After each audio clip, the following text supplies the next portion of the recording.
like African Union, so that we get to know which approaches are they using to sustain themselves so that we can benchmark. And then what happens is we also need to talk to the member states to make sure once they agree and comply with what has been agreed, they better follow it and implement to the most effect of it. So for me, if a state is not complying by remitting what was meant to be remitted, then it is upon the negotiating team that would be there through East Africa Legislative or through the Council of Ministers at the East Africa Community to engage that country and see why are they not remitting. Because the moment they refuse or they fail to remit what is supposed to be remitted, that probably would mean now the slowing down of activities that would have benefited from the funding. So I think there is need to look for alternative funding. There's also need to look to benchmark on the units that have applied a similar principle and see how we can learn and how to capture some of the things they may have followed and then to sustain themselves, like for example, the African Union approach as a benchmarking unit. That is what I would suggest. Or sometimes we can decide as member states to say, like, this is just about a suggestion, that if there are revenue to be accrued or taxes to be put on any import that is coming from non-East Africa Community members, if something is imported outside the membership, is it then, if we agree, put a policy, a framework that would put a small charge that will automatically be put as a finance-sustained way within the East Africa Community? I'm just proposing that and I'm suggesting that, which is subject to deliberation within the partner states. Now on Equalization Fund. Equalization Fund, as it was in the provision of the Constitution, was meant to tackle particular basic needs within communities and counties that were not at par in terms of development. For example, counties were supposed to use Equalization Fund in the provision to do a bit of education, to take care of water, to take care of roads, to take care of health, to take care of electricity. And this money was supposed to go directly to, I assumed it must have been the money for counties. And because of the many things that were not very clear then, it kept not being taken down. My question is, Equalization Fund, by virtue of their own targets, target a service that touches the life of a citizen of Kenya. So if this Equalization Fund, because education, as it is as a component in Equalization Fund, has the Ministry of Education, it has the Ministry of Water, it has the Ministry of Roads, it has the Ministry of Health, it has the Ministry of that leads. So is it then possible to conglomerate all these systems, all these ministries, to talk and see, of course, engaging the legislative arm of government, that is you people here, to make sure the best approach is considered so that we see, do we have to maintain it this way, or do you have to take this money to the locations? And for me, because it is still a debate, we need to incorporate all the ministries that touch, that their own activity touch on Equalization Fund.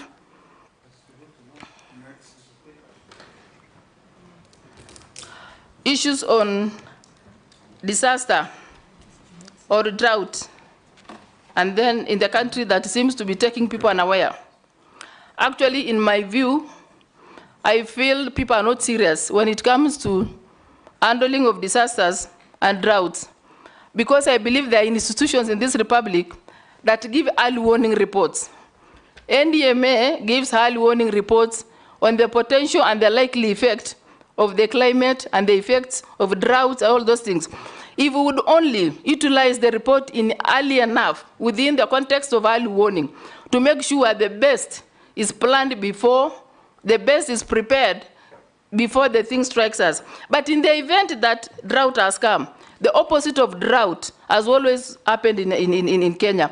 Like there's a season for drought, and again there's a season for floods. I wish we would get down and discuss when we have plenty, the runoffs, the water that find their way to the lakes, that find their way to the oceans, then capture before it gets spoiled. Because as it goes down the rivers, it is fresh. Once it gets to the lake, gets to the ocean, it begins another process. Are we then, if we are serious with managing ourselves, managing disasters, are we then able to capture this water before it reaches the final destiny through maybe water harvest and then turn that into food production. Nominee, now tell us.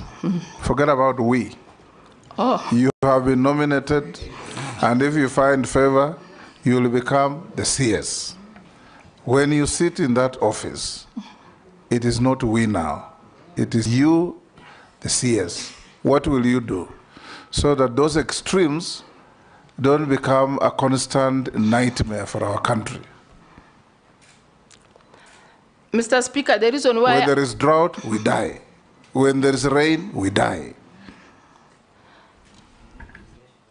Mr. Speaker, we need to utilize the water in this. The reason why I use we is because I will not work alone. There are departments under which we will work together. There are technocrats that will bring their expertise into this. For the sake of this presentation, allow me to use we, meaning now the entire system that is supposed to intercept in reducing drought effects and those disasters in this community. I think what we need to do is, if I'm appointed or approved by this committee, I will be able to look at the measures that are sustainable and how to do water harvest instead of just leaving it go downstreams. The other thing is alternative means of survival.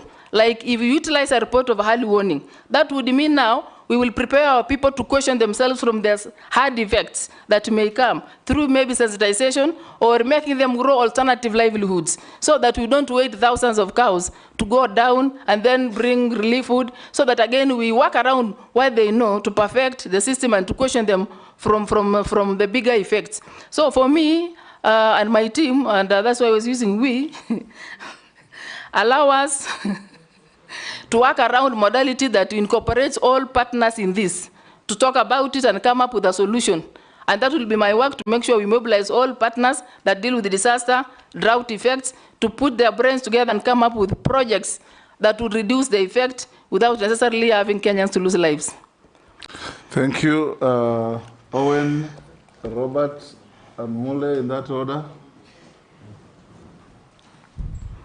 Thank you, Speaker. Speaker, I would like to ask the following question to the nominee that I'll talk about the East African community, Honorable Speaker. The East African community, we have a chair. I don't know whether you know who the chair is, the current one. And what is the protocol that is used for electing the chairman of the East African community? The protocol.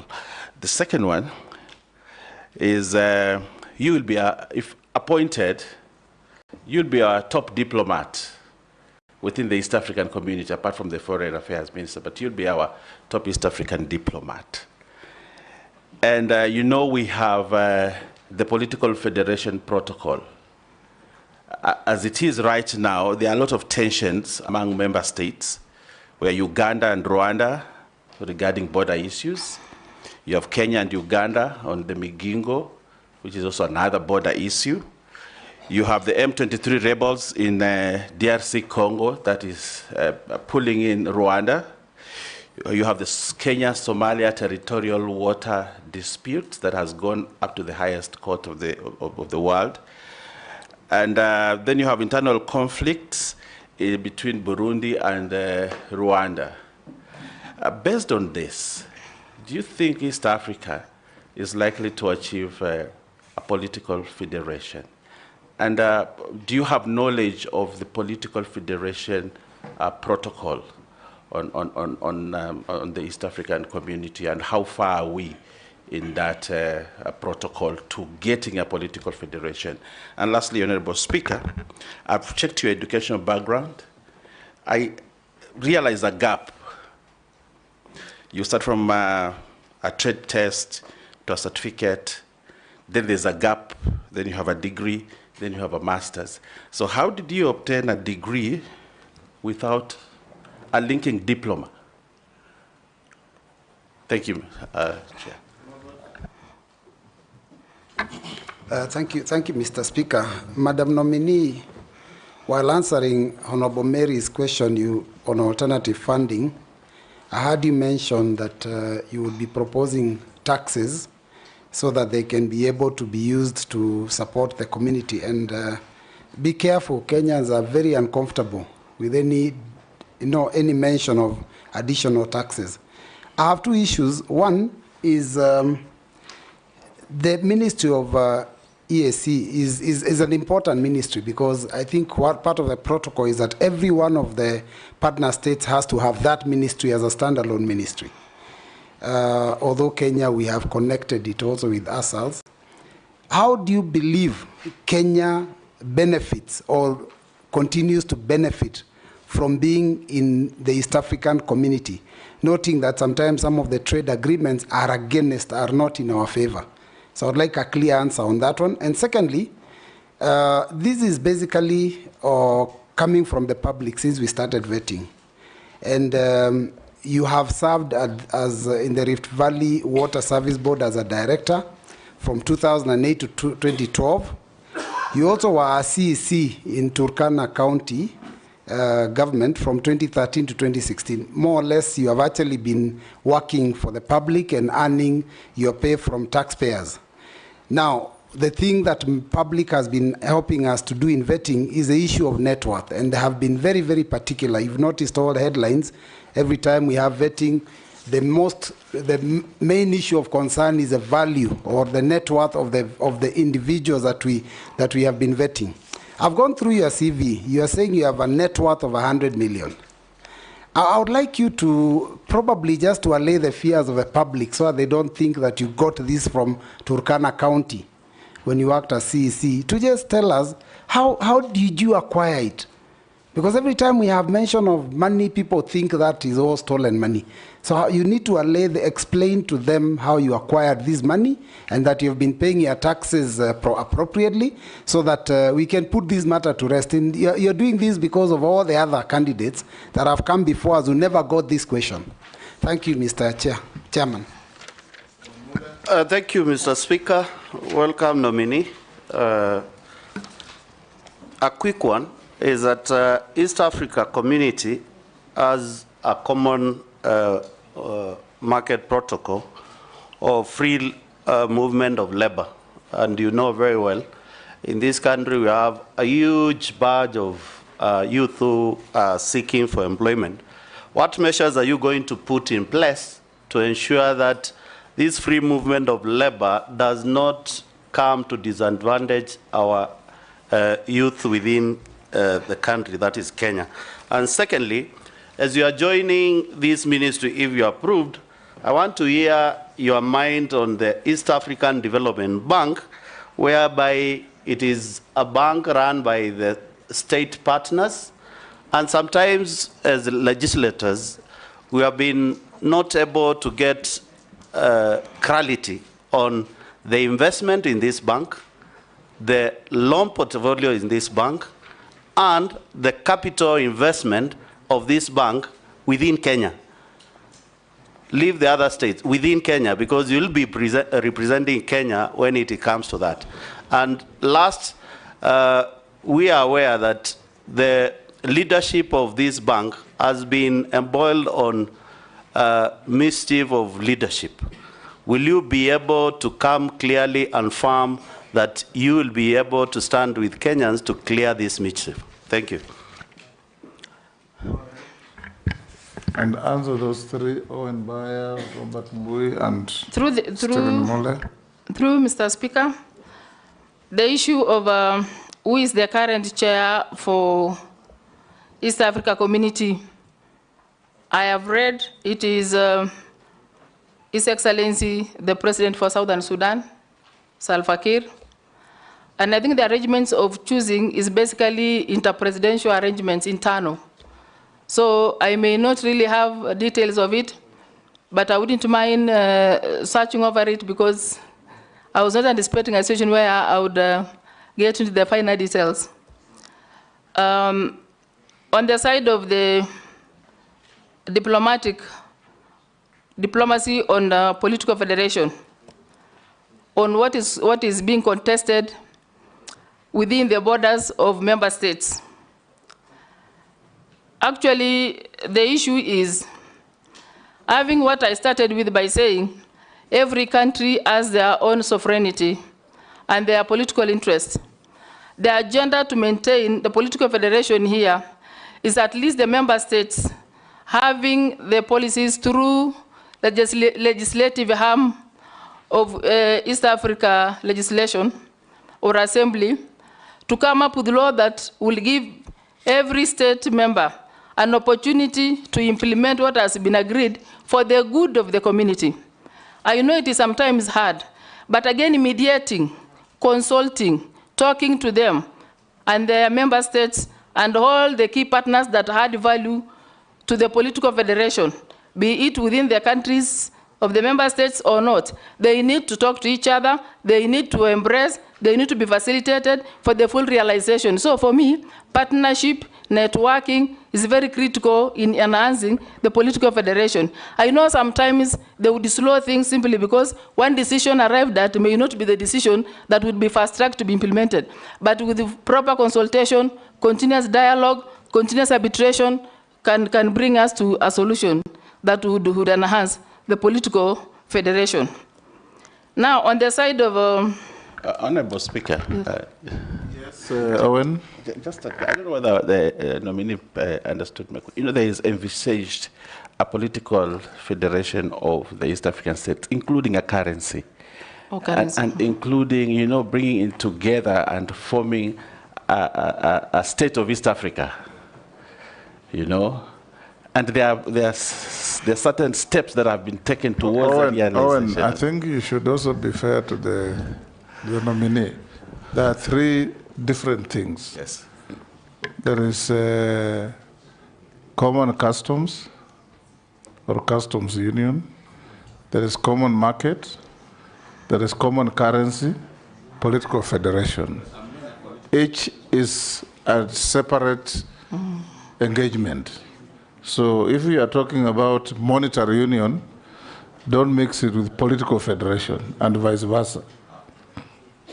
Speaker, what I was trying to do when I mentioned the currency is to show that we are bringing together the East African. How far are we in that protocol, the political one, if you have any information about it? In terms of political federation?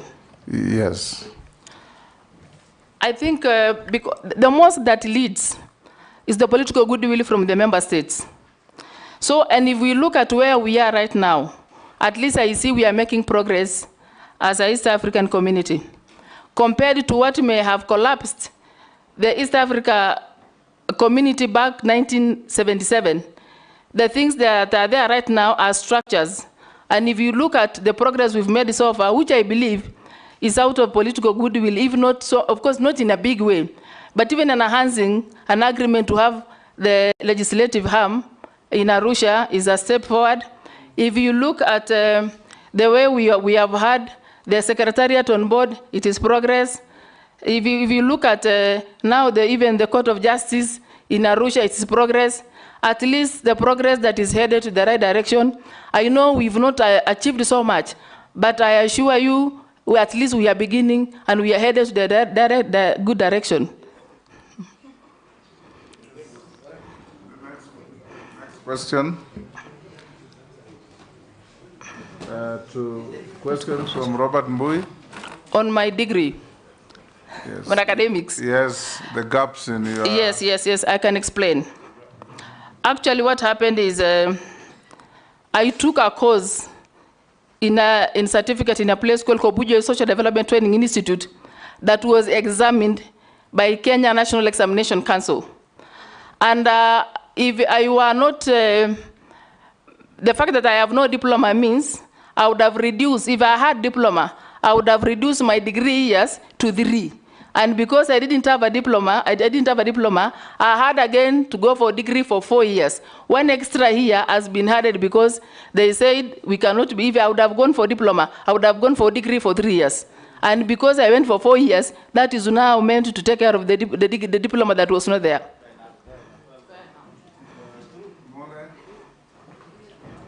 Stop cheering the nominee.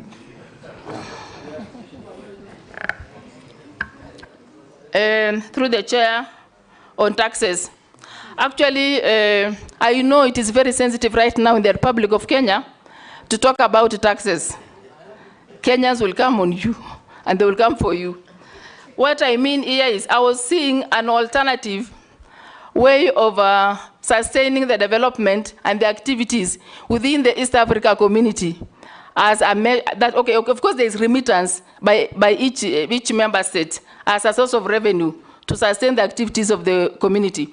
But again, I also said, in the situation where now some member states are not complying by paying, remitting, that would mean there is a gap in terms of activities to be implemented. And by virtue of that gap, I gave a window. I said, even if I never said, okay, the tax that would, I said a small tax, of course now assuming it is going to be agreed upon because one proposal cannot be implemented by one state. Even if you give a proposal of tax and then it goes before member states and they say no, it will still not pass. But I was looking at a way of making alternative source of funding for for East Africa community as a proposal. But that doesn't mean it's going to be taken as it is because I'm only proposing as one member if appointed. It will still be discussed by the others. If they will find it appropriate, it will be adopted. If they will not find it appropriate, it will not get anywhere. So that one was the reason why I was just suggesting need, without really looking at the tax, the need for alternative source of funding. The other, through the chair, the other question is the ministry importance in, sorry, come up again, sir. The importance of Kenya being in the community. Oh. Through the speaker, I feel Kenya is among the states that started spearheading the need to have East Africa community on board. The benefits are when you are a lead in a particular federation that seems to be big enough, one, it gives a country an image, positive image of wanting to grow itself and wanting to grow the neighborhood and wishing the neighborhood well in terms of economic, in terms of trade, in terms of the currency, in terms of the language, that is togetherness and the sense of belonging. That is positive in itself. Number two, when we enhance the collaboration on market, when we collaborate in terms of policy, when we work around things that would make Kenyan labor to move around the member states, if we look at things that would make some legislation to come, that in itself will market Kenyans in this manner. Our commodities, our supply will have an external market. Again, our technocrats that are not well absorbed in the country, and they can get an exit of getting to these countries through the membership to be employed.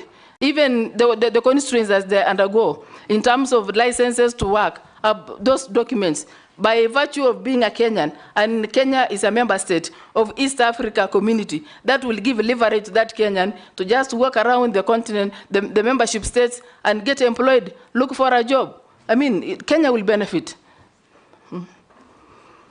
Yes, the question of, pardon? Your the net question worth. of net worth. Oh, my net worth. Through the speaker, I want to take you back to who I am. I am from a pastoral community that is still rich in culture. There is nothing about me, if you read that word properly. It is not mine. There is nothing under my name. But because the culture allows us to live in the manner we live, in terms of communal life, family life, that worthiness is not cash. It is the property we have. As I said, I'm married. My husband has worked in several places. He's been outside the country for 17 years. So I am telling you, this has nothing, even if you were to revisit when they were gotten, it has nothing to do with county governments. It has nothing to do with, this is the efforts and the humanitarian salary of somebody. So it is a family worth.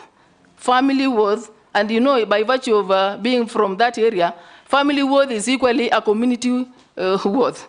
Because when you have to support the neighborhood, you have to support your other relatives, you have to support. So basically, that well is not mine. It is our net. Our net worth. Go ahead. Go to Mule. The question by Honorable Mule. Is that on common market protocol? Yes, it is on the common market protocol based on the free movement of labor. And the second one was regarding the East African Development Bank, on the investment of this bank within the East African community, and particularly how Kenya has benefited on this bank being one of the shareholders of the East African community, and the leadership of that bank, and the assets the bank owns. Because we know the bank is based in Uganda. how do we benefit and how much have we benefited from this institution, Kenya being one of the majority shareholders?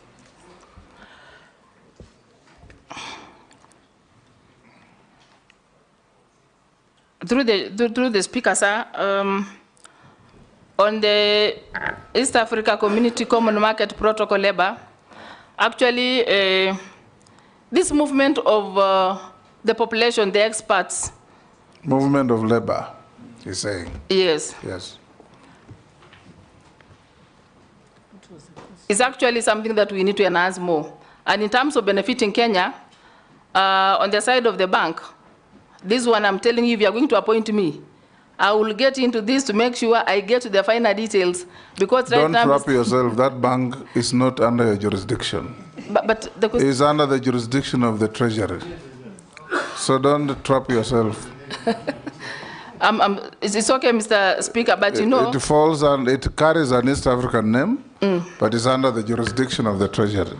That is why I'm saying, Mr. Chairman, Mr. Speaker, if it gets to where I can answer this question, I would rather have all the technocrats in finance and economics to advise on this one, because as at now, I am not well equipped with what to answer. Good. Now, Rasu, you'll take 4. Rasu, Shuria, Mishi, and Rahab. Thank you very much, Honorable Speaker. Beatrice, the ASAL constitute 70% of the Kenyan landmass. There are currently 23 counties that are considered to be ASAL, but 10 are classical ASAL and they fall under FCDC. And the major problem in ASAL is water, scarcity, and food security. If the House approves your nomination, what measures are you likely to undertake, or intervention measures, that those counties are likely to enjoy the same benefit as the rest of Kenyans? And remember, Honorable Lesuda asked you about relief, whether it is sustainable. But I want to add a rider to that. Should those Kenyans who live in ASAL be perennially accustomed or tied to relief food, or there must be something that the government, both at the county level and the national level, should do to ensure that those people are safe, whether there is flood or there is drought? Secondly, you worked in the county.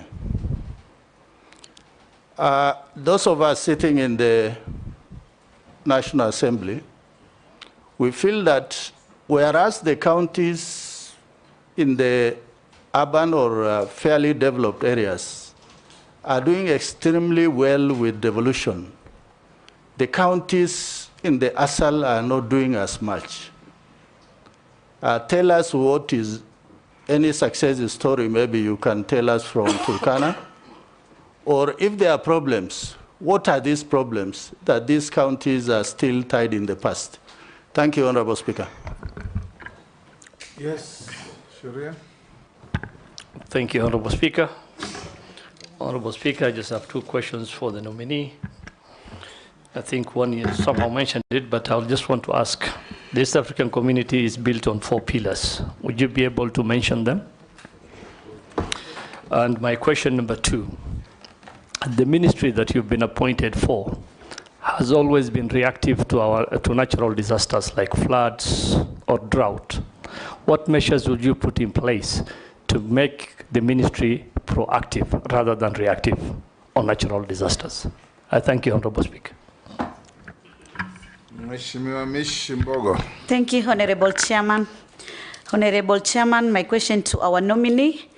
I've known Beatrice Askell in the women movement, advocating for the rights of women. But away from the rights of women, I want to take you to the youth movements and the right of youth, knowing that it is over 60% of the East African population are youth, and that is under 30 years. Most of the time they've been complaining of isolation, marginalization, and not being included in decision-making processes. Now, in case you are approved, what strategy are you going to use to engage youth in regional development? How will you ensure their voices are included in East Africa program on job creation and skill development? And also, how will you collaborate with youth councils, institutions like universities, across East African community to amplify young voices in regional integration?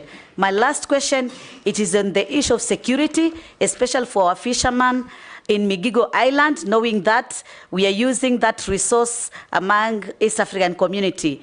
There have been some conflicts between Uganda and Kenya. How are you going to involve East African community in resolving such conflicts? Thank you, Honorable Chairman. Rahab. Thank you, Honorable Speaker. My question to the nominee: the building of dams has been pursued previously as a way of addressing water shortage and mitigating the impact of drought in ASO areas. However, the projects have often been marred by corruption and argument of non-viability. These include Garana Kuraru, for example. What lessons can we learn from this project, and how best can the ministry facilitate ASO areas to have access water and food security? The other question is about the delays in freight clearance and how we normally get delays in the borders when the trucks are coming from the neighboring countries. Thank you. You can answer those, nominee. Mr. Speaker, the last question, I didn't get it from the honorable member. The last one. You know, Beatrice, for example, when people go to Tanzania to buy goods, sometimes they can spend 5 days or even a week trying to clear their goods. What are you going to do about it, fast track that? Okay, thank you. Let me start from our point. The process of clearing products and people's movement at the borders is true, takes a bit of time. And I contribute this to the poor infrastructure that takes so long. I mean, if, for example, you are moving goods from Kenya through the border, not all infrastructure facilitates the process of moving these goods. And I also see a situation where we have the challenge of corruption along the way, which must also need to be dealt with to reduce people pushing others to pay for what they would not have paid. And thirdly, I also feel like we need to put an IT kind of a digitalized system that would fast track the movement of goods and people from one place to the other. And that would fast track, because once the system is made that way, it is faster than where sometimes you find at the border, you go more manual. You wait one track to be done, a lot of paperwork involved. But if you digitalize these systems, it will fast track the processes of movement of goods. And then on the side of the dams, true, there are issues around the dams that were meant to be done, the ones you've quoted, and the water system not being in place this far. Actually, what I would suggest is when there is a need and the spirit of seeing development in a country for the sake of realizing needs of the people being attended to, actually it is prudent for an individual to make sure what you've advertised actually has begun, and once allocation is put, it must be started. And if the whole project is multi-billion, I would advise where you go the first way. You take this phase first. Once that phase is complete, you go to another phase. At least by doing that, you will get value for money per phase. Than where you put one project, and maybe in the course of the many phases being started, there are likelihood of others being affected, and yet maybe you may have released all the money. For me, I think we need to be truthful to the process of procurement. We need to be truthful to the process of value for money. We need to be truthful to the realization of complete projects so that at the end of the day, the issues of Kenya are attended, the suffering of Kenyans is reduced.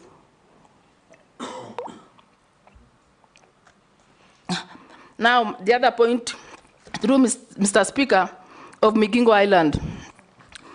I have read about Migingo Island issue between Uganda and Kenya, and I believe the best way here, in fact, where it had reached, where now securities are not taxing the fishermen from the other state partner, was actually done away with. And for me, what I would suggest here, I'm subject to correction, what I would suggest here is where all the two states stakeholders that may play a role in this must converge to have a discussion on a better way forward.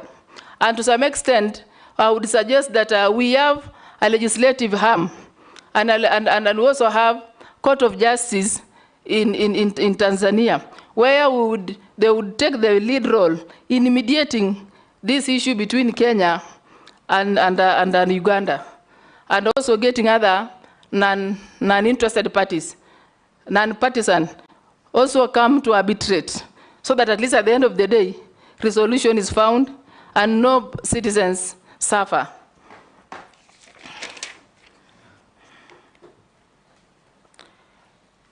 Through the chair, on the question of on the youth, Mheshimiwa Mishi, on the youth movement and how the ministry will get them involved in the regional development. Actually, in every population of any state, the youth are part of the population. And I think it is time we come up with a specific affirmative action, just like we did with the women affirmative action policy, that enhances inclusion of women by all means. I think where we are headed now is to have an independent and a deliberate policy that will incorporate the young population of this country, the young professionals in this country, into every activity, not mine alone, not the Ministry of East Africa Community alone, even the other ministries. We just put a deliberate policy that would enhance their involvement so that they also bring the young expertise, they also bring their bit of, as they also